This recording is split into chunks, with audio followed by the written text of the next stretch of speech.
श्री हरि ओम श्री परमात्मने नमः।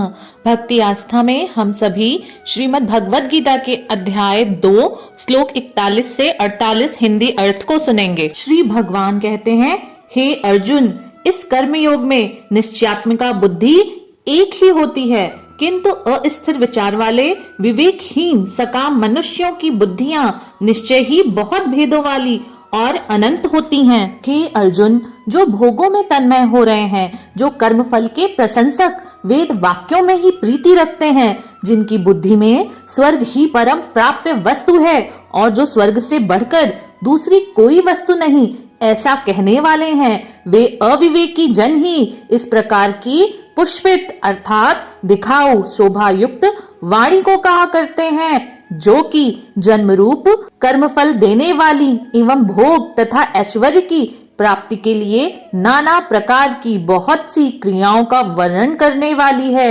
उस वाणी के द्वारा जिनका चित्त हर लिया गया है, जो भोग और ऐश्वर्य में आ सकते हैं, उन पुरुषों की परमात्मा में निश्चयात्मिका बुद्धि नहीं होती। हे अर्जुन, वेद उपयुक्त प्रकार से तीनों गुणों के कार्य रूप समस्त भोगों एवं उनके साधनों का प्रतिपादन करने वाले हैं।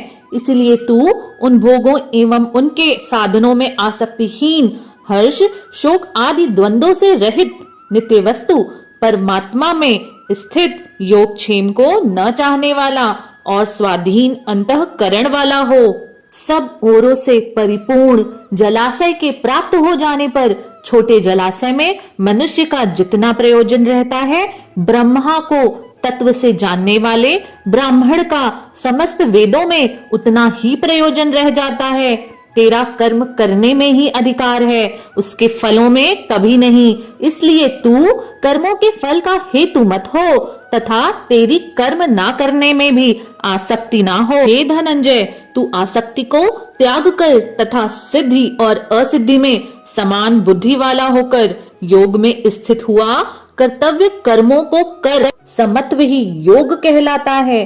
जो कुछ भी कर्म किया जाए, उसके पूर्ण होने और ना होने में तथा उसके फल में भी संभाव में रहने का नाम समत्व है।